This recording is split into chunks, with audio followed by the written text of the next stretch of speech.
Before the avalanche, my wife ignored my pleas and went to meet her first love. To save her, I was caught in the snowstorm. Meanwhile, Charlotte and her first love lay in our marital bed, lost in passion. In my final moments, I called Charlotte for help, but all I heard was her cold, impatient voice. Jack, all you're good at is lying. If you die, it'll suit me just fine.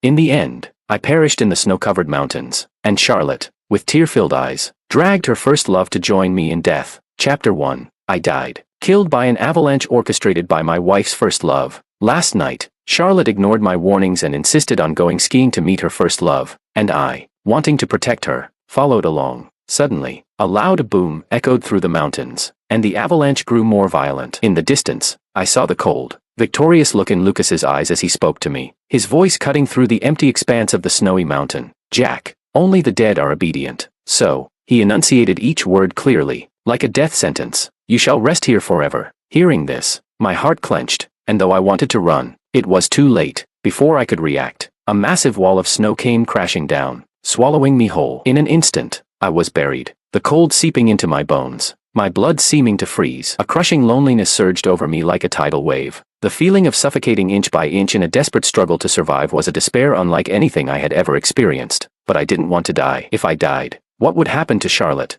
With all my remaining strength, I fumbled for my phone in my pocket and called Charlotte. Seconds passed like hours, but no one answered. The ringing in my ears felt like a death knell. If I closed my eyes now, I might never open them again. Finally, on the fourth attempt, Charlotte picked up. It took all my strength to speak, and even then, my voice was hoarse and broken. Charlotte, help me. There was a pause, followed by a derisive laugh, her tone dripping with sarcasm. Jack, what game are you playing now? You're a meteorologist, an expert in survival. You really need me to save you.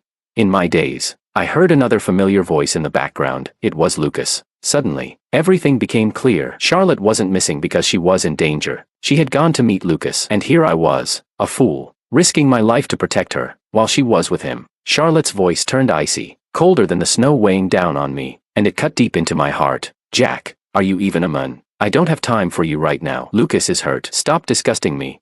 The next moment, the call ended abruptly. Her words felt like a knife to my heart, leaving me breathless with pain. And with that, my last hope for survival was extinguished. I stared blankly at the phone, not knowing how much time had passed. The air grew thinner, my lungs ached, and my body went numb from the cold until I finally closed my eyes, losing the last remnants of consciousness. Along with the snow, my heart was buried. My soul lingered with Charlotte and Lucas. At the foot of the mountain, the two of them huddled close together, a sight that pierced my very being. Lucas, the man responsible for my death, had lured me to the avalanche site, setting off the explosion that buried me. Charlotte, looking shaken, was still comforting Lucas, her voice filled with concern. Are you okay? Are you hurt?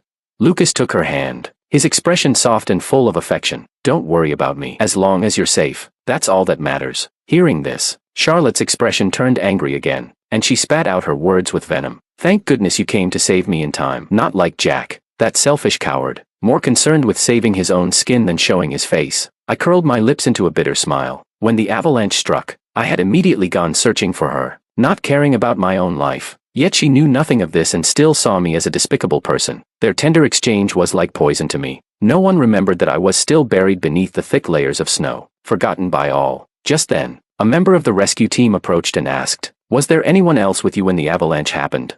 I still held on to a faint hope that Charlotte might care about me, but in the next moment, I heard Charlotte's cold, indifferent voice. No, it was just us. I couldn't help but let out a self-deprecating laugh. After all these years of marriage, it seemed my love had been for nothing. As the footsteps faded away, so did the last remnants of love and longing I had for Charlotte. Chapter 2. In the hospital, Lucas lay on the bed, looking weak and fragile. My soul lingered by the window, feeling nothing but bitter irony. His cunning was deeper than I had imagined. Beside him, Charlotte held his hand, her expression filled with worry and concern. Lucas, you need to rest for the next few days. Don't worry, I've taken time off to take care of you. A wave of sourness welled up inside me, spreading through my entire being, and I could no longer suppress it. When Charlotte was with me, she always put her work first. The day before she insisted on going to the mountain to meet Lucas was our wedding anniversary. I had gone out of my way to prepare a table full of her favorite dishes, carefully planning a surprise for her return. Flowers, gifts, and a candlelit dinner. I hadn't missed a single detail of the rituals that women typically appreciate. But that day, Charlotte called to say she had to work late. I understood, and kept reheating the dishes, waiting for her. In the end, she told me she wouldn't be coming home, and before I could respond, she hung up.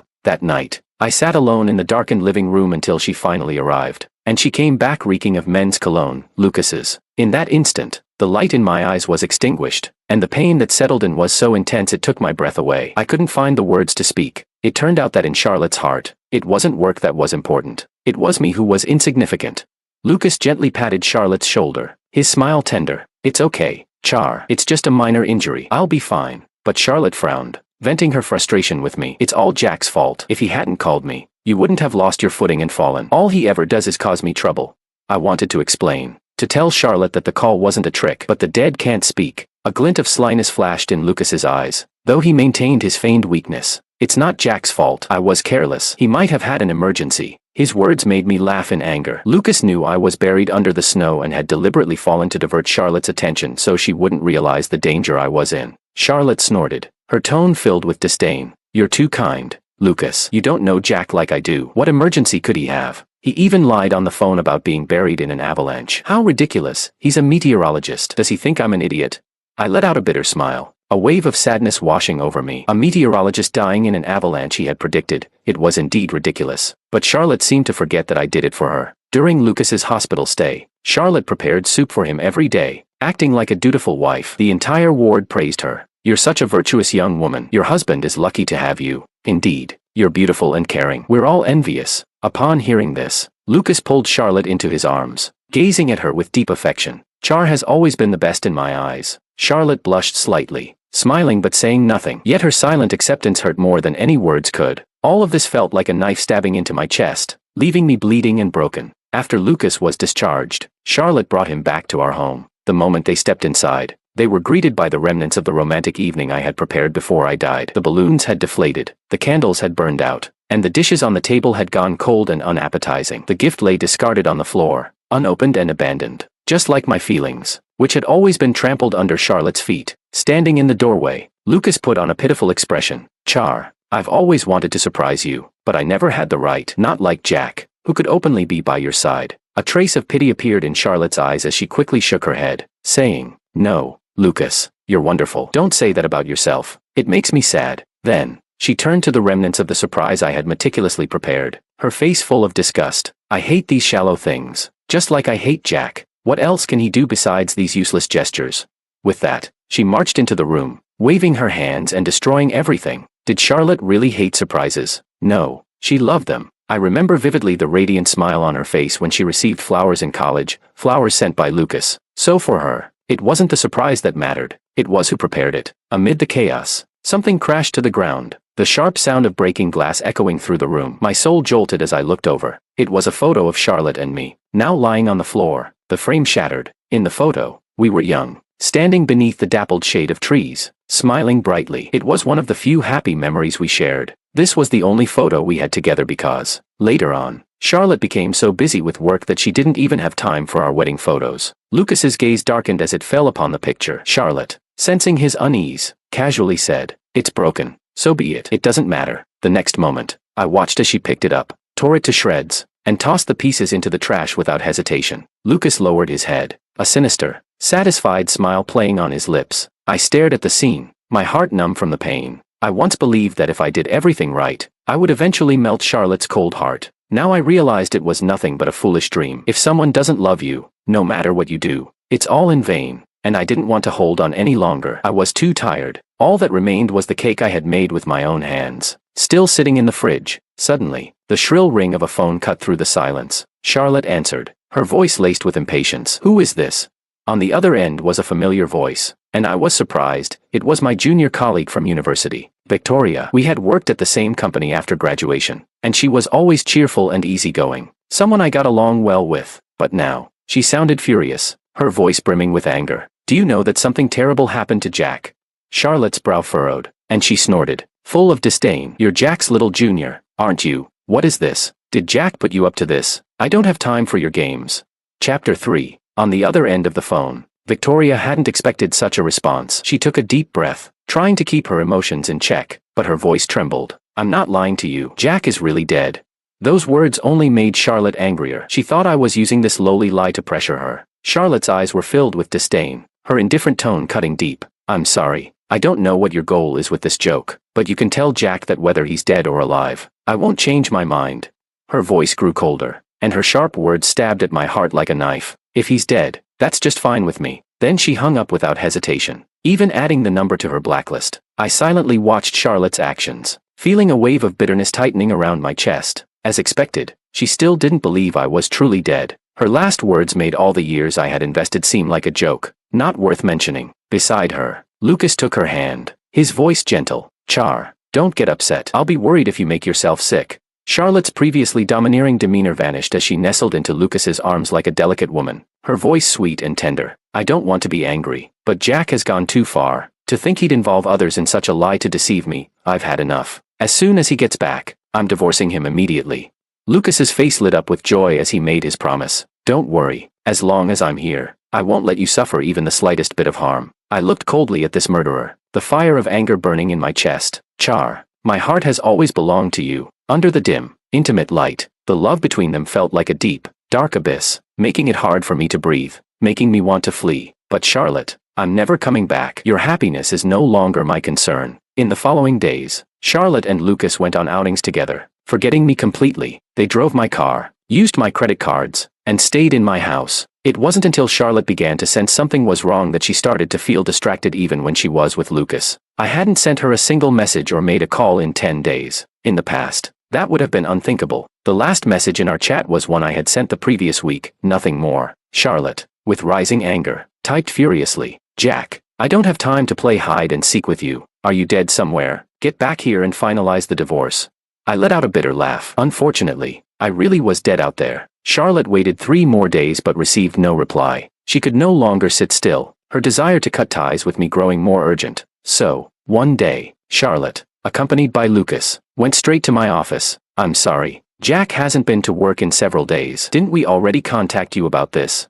The receptionist responded, her tone filled with confusion. Hearing this, Charlotte froze, speechless for a long time. When she finally came to her senses, she suddenly remembered something. Pulling out her phone with trembling hands, I rubbed my eyes, letting out a self-mocking laugh, thinking I had seen it wrong. Was Charlotte finding this hard to believe? Hadn't she been wishing for my death all along? Now who was she pretending for? I watched as she slowly pulled up a number from her blacklist and dialed it. Finally, the ringing seemed to last an eternity. Charlotte's voice was filled with anger when she spoke. "Where is Jack right now?" On the other end, Victoria let out a bitter laugh. "Sister-in-law, I remember I called you, didn't I? Jack is dead, but you refuse to believe it. Do you even have a place for him in your heart?" The weight of those words fell heavily on Charlotte's ears, exploding like a bomb. "Why won't you tell me the truth? Where is Jack really?" I looked at Charlotte, slightly losing her composure, feeling a mix of emotions I couldn't quite name. Victoria could no longer hold back, her voice filled with rage as she shouted, "Fine, if you really don't believe it, come and identify the body, you wretched woman." Chapter 4. After the call ended, Charlotte clutched her phone tightly, muttering to herself, "No, that's impossible. Jack couldn't be dead. Victoria must be lying." Meanwhile, Lucas gently patted her back, pretending to comfort her. Maybe Jack got caught up with something outside and couldn't make it back in time. I couldn't help but admire Lucas's meticulous performance. He knew full well that I was dead, yet he continued to lie and deceive. Charlotte quickly regained her composure, letting out a sarcastic laugh, her tone laced with thinly veiled anger. "Right. Someone like Jack wouldn't die so easily. He's a meteorologist. There's no way he'd die in an avalanche. Bad things always seem to linger." I lowered my gaze, a bitter smile tugging at my lips. Why was I always so worthless in her eyes? There were countless nights when I doubted myself, wondering if I hadn't done enough, but now I understood. It wasn't that I wasn't good enough. It was that there was never a place for me in Charlotte's heart. No matter how good I was, she would never see it. Throughout the journey, Charlotte acted as if she didn't care, but the sweat on the side of her face betrayed her. I knew Charlotte too well. Whenever she was nervous, she would sweat. For a brief moment, I found myself eagerly anticipating Charlotte's reaction when she saw my body. Lucas, still playing the part of the attentive, obedient man, held Charlotte's hand gently. "Don't worry, no matter what happens, I'll be by your side." Charlotte, touched, nodded in agreement. At the police station, Victoria was already waiting in the lobby. When she saw Charlotte and Lucas approaching, her expression turned scornful and mocking, her eyes slightly red. I knew she was feeling indignant on my behalf. Jack just had an accident, and here you are, eager to start over with someone else. How could you do this? You don't deserve to be called my sister-in-law. Charlotte immediately stepped in front of Lucas, her face full of defensiveness, as if protecting him from even the slightest harm. What does Lucas have to do with this? Watch your mouth. Your senior can't even compare to a single hair on his head. She paused for a moment, glancing around as if searching for me. Where is Jack? What's his game this time? You've even involved the police in this. What does he hope to achieve? My soul floated nearby, feeling an overwhelming emptiness. Victoria's eyes flashed with cold fury, and she could no longer hold back. She rushed forward and slapped Charlotte hard across the face. The force of the slap was immense, the sound echoing loudly, and it happened so quickly that no one had time to react. Jack was such a good man. How could he have fallen for someone as cruel as you? Do you have no conscience? Charlotte, all these years, we've all seen how good he was to you. What right do you have to slander him? Her voice was filled with heart-wrenching pain and hatred. Victoria had always been a kind and gentle girl, someone who had even been bullied in school for being too introverted, a lonely girl in a foreign place. She often cried in secret, which broke my heart. I treated her like my own sister, encouraging her whenever I could, watching her grow stronger and more courageous day by day. It made me proud, but now, I'm sorry, little sister, I can no longer be the one you confide in. Charlotte's head snapped to the side, caught off guard by the slap. Her eyes filled with rage as she prepared to strike back, but a police officer quickly intervened, grabbing her arm. What's going on here? Do you think this is a marketplace? Victoria glared at Charlotte, her face showing signs of exhaustion as she let out a faint, self-mocking smile. You didn't believe it before, did you? Well, now the police are here. Let's go identify the body. For a moment, Charlotte seemed stunned, but she quickly regained her composure. She raised an eyebrow, her demeanor light and carefree. Fine. I'd like to see how this farce ends. The morgue was cold, just like the day I was buried under the avalanche. My heart ached painfully. Victoria ignored Charlotte, turning instead to the police officer, her expression restrained but full of sorrow. Officer, we're here to identify Jack's body. With a loud whoosh, a drawer from the cold storage was pulled open, revealing the body of a man. From a distance, Charlotte's entire body sagged, crumbling in an instant. Chapter 5. My body lay stiff and pale, drained of all color, taking on the frosty white hue of someone who had died in the cold. Upon closer inspection, patches of snow and frost still clung to my skin. Perhaps it was because I had been lifeless for so long that vivid red livor mortis had formed, emitting a faint stench of decay. Several people in the room instinctively covered their noses and mouths. Oddly enough, in my final moment, I was smiling. The sight was so eerie it sent chills down everyone's spine. They say that before freezing to death, people often dream of their happiest moments. And I had dreamed of Charlotte. The irony was that in my dream, we were deeply in love. How laughable. It was supposed to be a happy smile. Yet it was nothing more than the desperate illusion of a dying man. Charlotte remained frozen in place, as if her feet were cemented to the ground. Her mouth hung open in disbelief, and she shook her head, murmuring, "How can this be? How could Jack be dead?" I silently looked away, my heart heavy with sorrow, unable to bear the sight of my own corpse. Victoria stared at my body, sadness clouding her eyes as she wiped away her tears. Now do you believe it? Jack froze to death in that avalanche. Charlotte's heart clenched painfully, her eyes turning red and brimming with tears. Her voice trembled, rough with sorrow. I'm sorry. I didn't know it would come to this. Her reaction caught me off guard. In life, she had loathed me so much, yet now, in death, she seemed so distraught. Lucas quickly supported her as she wavered on her feet, pretending to offer comfort. Char, don't be too sad. None of us could have seen this coming. I couldn't help but smile bitterly. Unforeseen. Lucas had orchestrated this entire situation to kill me. Victoria's anger flared, her voice seething with resentment. If it weren't for you two, Jack would never have gone to that godforsaken place. You've always had your eyes on your unforgettable first love, never sparing a thought for Jack. Charlotte, hearing this, momentarily forgot her grief and immediately defended Lucas. This has nothing to do with Lucas. He didn't know anything. Besides, I never asked Jack to go. He insisted on following me. Even though I had already seen through Charlotte, her words still made my heart falter, plunging me into complete despair. It was my own fault. I had been so concerned for her safety that I had risked my life. But was it really wrong to love someone? Lucas lowered his head, his face hidden in the shadows, making it impossible to read his expression. Only the slight, gloating smile at the corner of his lips betrayed him. Victoria's chest heaved with fury, ready to lash out. But before she could, a police officer entered the room. There's been a new development in the case. We found a witness. The officer's words hit like a bombshell. Charlotte's eyes widened in shock, and she grabbed the officer's arm, urgently asking, "Isn't this just a simple avalanche case? What's really going on?"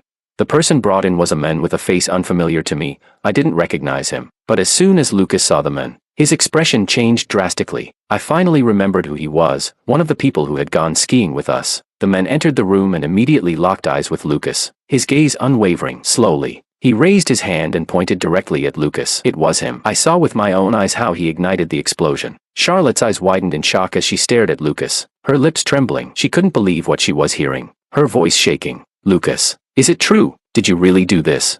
Victoria clenched her fists tightly, barely restraining herself from lunging at Lucas. An avalanche can spiral out of control with just a loud noise. Did you do it on purpose to kill Jack?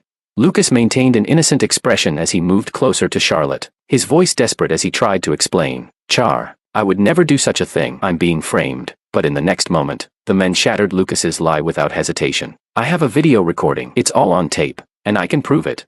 Chapter 6. Lucas's expression instantly turned vicious. He must never have imagined that his actions that day would have been caught on camera. The phone screen displayed footage from the day of the avalanche. In the video, Lucas could be seen hiding behind a rock, igniting something. While not far away, my anxious figure searched frantically. Then came the loud boom. The entire sequence was captured clearly on video. The brutal truth laid bare for everyone to see. The men looked righteously at the police officer. I saw him acting suspiciously, so I followed him. But by the time I realized what was happening and tried to warn the innocent men, it was too late. Each word he spoke laid out the cruel reality of my death. Charlotte's face was full of shock. She stumbled backward a few steps, grabbing Lucas's sleeve, her voice trembling as she demanded, "What's going on? Lucas, did you kill Jack?"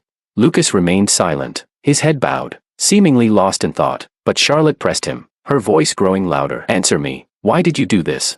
My soul hovered nearby, coldly observing the scene as the two of them turned against each other. All I felt was a deep sense of irony. Finally, Lucas lifted his head and let out a bitter laugh. "Why did I do it? I did it all for you. You were the one who kept saying you hated Jack. So why are you pretending now? Do you even have the right to criticize me?" Lucas tore off his mask completely, forcefully shaking off Charlotte's hand. She was violently thrown to the ground, all traces of his former tenderness gone in an instant. "See, this world is full of illusions, even love. Jack could have escaped, but because of you, he went into the heart of the avalanche looking for you. Who's to blame for his stupidity? Risking his life for a woman who didn't love him." Lucas's tone was full of disdain, but his words were true. Charlotte collapsed to the floor, unable to hold back her tears. She covered her face, crying uncontrollably, filled with helplessness and confusion. "I'm sorry, Jack. I'm so sorry. It's all my fault." I let out a bitter smile. "What's the point of crying now, Charlotte? Wasn't my death exactly what you wanted? You should be happy." Then, Charlotte suddenly lunged at Lucas, slapping him hard across the face before they started to fight furiously. Her voice was filled with hatred. "Why? You killed Jack. I want you to pay with your life."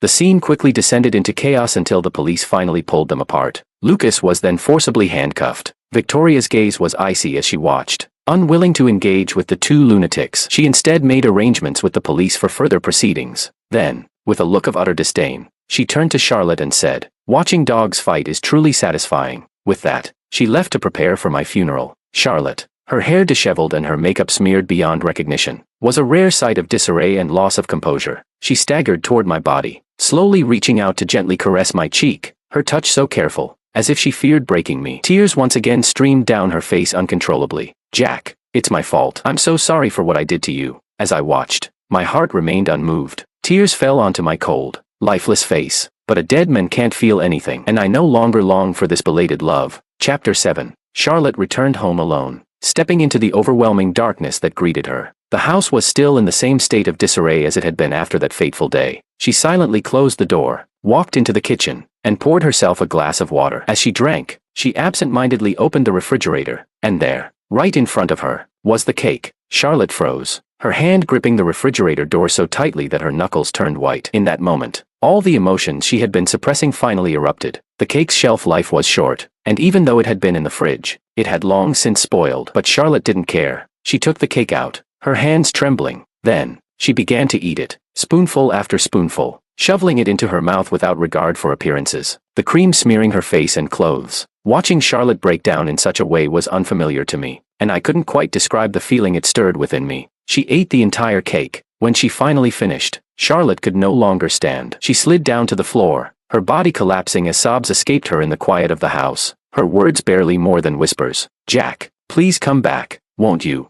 I was wrong. I really know I was wrong. Isn't that how people are? They don't cherish what they have when it's alive, and only regret it once it's gone. But there are no do-overs in life. Everyone must pay for their mistakes." After a long while, Charlotte suddenly remembered something in the trash. She quickly got up and began to frantically rummage through it until she found the torn pieces of our photograph. Along with the photo, She also found the gift I had never managed to give her, a pearl necklace I had spent a long time picking out. Charlotte stared blankly at the pile of torn photos and the necklace. Her silence was absolute, her eyes empty, her heart aching in a way that words couldn't describe. When she opened her mouth, only a raspy breath escaped. Charlotte didn't sleep that night. She spent the entire time painstakingly piecing together the torn photograph, treating it as if it were a precious treasure, seemingly forgetting how she had so casually discarded it as trash. As dawn began to break, Charlotte's eyes were bloodshot, but she looked at the photo on the table, now glued back together, with the joy of a child who had recovered something precious. The photo was whole again, but the tear marks that marred it would never disappear, just as we, separated by life and death, could never return to what we once were. Victoria organized my funeral with dignity and grace. At the service, she wept bitterly, but her eyes remained steadfast as she made a vow to my memorial. Brother, don't worry, I'll pull myself together and live a good life. Hearing her words, the last of my worries melted away, but Charlotte wasn't allowed inside the funeral. This was Victoria's explicit instruction. She coldly issued the order, turning Charlotte away despite her grief-stricken expression. You're not welcome here. You don't deserve to attend my brother's funeral. Charlotte stood outside, begging desperately, her tone humbled to the ground. Please, Victoria, just let me see him one last time. I want to say goodbye. But Victoria didn't even look back, leaving Charlotte to break down in hysterics alone. Charlotte, from this moment on, we owe each other nothing. A few days later, Lucas was released from the police station. The video was deemed insufficient as evidence and couldn't substantiate a criminal conviction. When Charlotte heard the news, she flew into a rage at home, her face twisted with anger. Once she calmed down, she quietly cleaned up the mess. In the mirror, Charlotte carefully put on the pearl necklace I had given her, her makeup flawless. Then she took out her phone and sent a message to Lucas. Tonight at 9:30, meet me at our old spot. I have something important to discuss with you. At that moment, I had no idea that the seeds of hatred in Charlotte's heart were beginning to take root. Chapter 8. My soul followed Charlotte to an old neighborhood, where it was already late, and there were few people on the streets. In the distance, I saw Lucas waiting by the roadside. Charlotte put on a gentle and pitiful expression, masking the hatred in her eyes. She gently took hold of Lucas's arm, softening her voice. Lucas, I'm sorry. I was too impulsive that day and said things I didn't mean. Please don't take it to heart. She looked up at him with watery, glistening eyes, full of affection, and Lucas, despite himself, couldn't resist. After all, she was someone he had once loved, and he couldn't completely harden his heart. He let out a sigh. All right, Char, I don't blame you. Upon hearing this, Charlotte's face lit up with a smile, and she nodded eagerly before wrapping her arms around Lucas. I knew you still loved me. Just as Lucas was about to hug her back, a muffled groan filled the air, laden with suppressed pain. Charlotte had brought a brick down hard on Lucas's head. I watched in shock as Lucas fell to the ground, blood trickling down his face. He writhed in pain, unable to get back up. Charlotte, you deceived me. Charlotte looked down at him, her lips curling into a faint smile, her expression cold and detached. You need to pay for Jack's life. She bent down, grabbed the back of Lucas's shirt, and, with a surprising amount of strength, began to drag him. Only then did I realize that behind the neighborhood, hidden in the woods, there was an ice house. Charlotte dragged Lucas to the deepest part of the ice house, the cold seeping into their bones, making them shiver uncontrollably. Lucas's voice came out in broken fragments, pleading for help. Please, Charlotte, save me. I don't want to die. Charlotte gave a sad, bitter laugh, her gaze growing increasingly fierce. Since we are both responsible for Jack's death, then we both should die.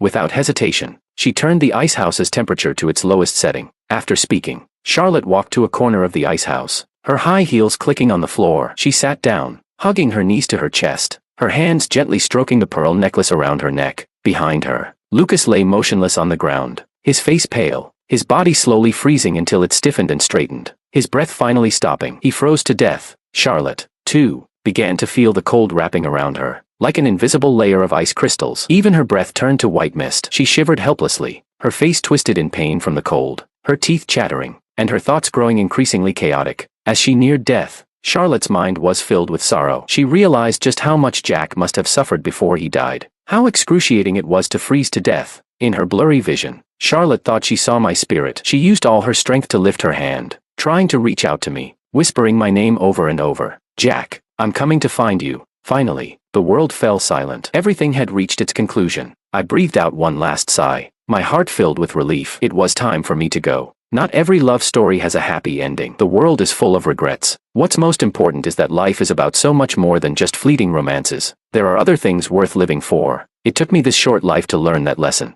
I hope that everyone learns to cherish what they have without needing to experience loss.